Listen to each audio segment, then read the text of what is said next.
we are obsessed with progress more than we probably give ourselves credit for. It's not just that we're like, you know, looking for the next phone or whatever, and we're looking for the next thing to do on the internet. It's also, we look at our jobs differently than we used to. We expect to be trained on the next greatest thing. We could be laying bricks and we still expect to, a lot of times, to be kind of up to date on, I don't know, the latest techniques, the latest mortar, the latest styling, design, thinking. We're always in this progress mode, except for this one area of life, and we try to kind of leave it out of bounds. We don't want to talk about it, we don't want to challenge it, but I'm going to go ahead and talk about it, and I'm going to go ahead and challenge it. It's a very obvious area of our lives, but it's not something that we, you know, are ripping open enough, right? We sit there and we talk about progress everywhere else, but we don't talk about progress enough when it comes to religion. That's what it is. Why is it out of bounds? I think because we have this illusion that we already are progressing, that we have already created a bunch of new religions. That's a thing to do in America. Over the last, whatever, couple hundred years we've been around in the US of A, we've created a bunch of new religions. We think, okay, we've done all this stuff already. We also have, like, you know, some more hippie movements or whatever, creating sometimes religions, sometimes just quasi-religions. And so we think, okay, we've already had the progress, right, because we're creating new religions. But I'm going to challenge that notion, because I think we really aren't progressing in religion, because we're not questioning religion itself. We're not questioning what religion is really giving us, and then serving those needs in new ways. We are still locked into religion, and that means we're not progressing.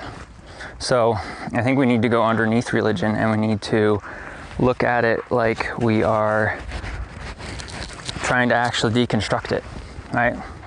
And figure out, like I said, what we need from it, and figure out what we can get from not just it, but any kind of new form of really anything, right? The sky's the limit in a sense, right?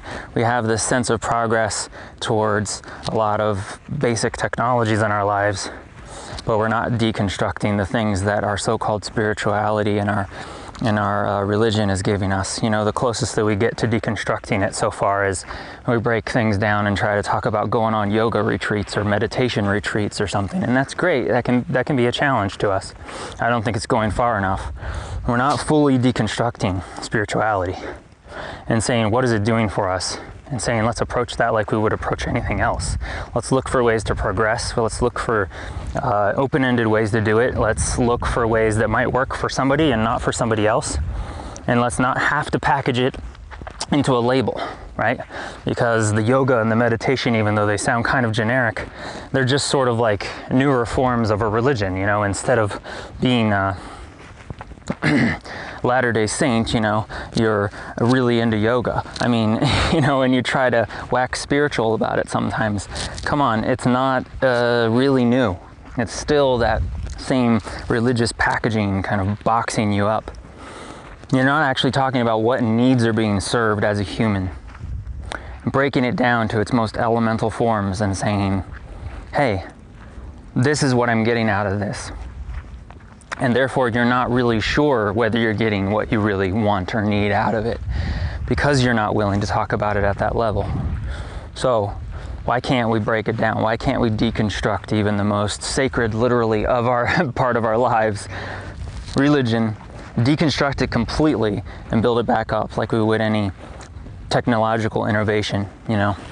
We talk about how we get our food, and we deconstruct that as much as possible, as much as all the cutting edge science will let us do, but we won't talk about religion. Really? Why would religion be protected more than our food? Our food, the things that's literally keeping us alive, you know, unless you're pretty much totally fringe and crazy and think you can live on air or spirit, literally, you know, you don't believe that religion is really more elemental than food, you know. You are willing to question your food and how you're eating it and why, but you're not willing to deconstruct your religion, You're not willing to deconstruct the spiritual feelings you're getting out of life. You're not willing to deconstruct why you're seeking more and what more means. I think we should be willing to fully deconstruct that. Stop letting it be sacred, and in that sense of the word. Stop setting it aside on a shelf and go at it just like anything else, because there will be more fulfillment for us. And we're not going to get it by waiting around. You know, if we realize that this technological attitude towards everything has improved our lives in every other area, why are we waiting around for some magical salvation when it comes to religion? It's a set of inventions just like everything else. It can be deconstructed.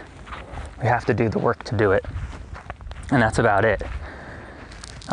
There's nothing magical about what I'm saying, except for the fact that we're not doing it. So it's going to seem magical to start doing it.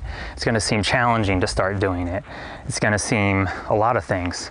But it'll also, just like any other deconstruction and technological, revolution or whatever, is also going to be increasing our sense of fulfillment. It's also going to increase our sense of how tied we are to the world and in what ways. It's going to deepen our understanding of ourselves and our world. So what are we waiting for? That's pretty much it. That's the end of the message. What are we waiting for? And I don't think we need to be waiting for anything anymore.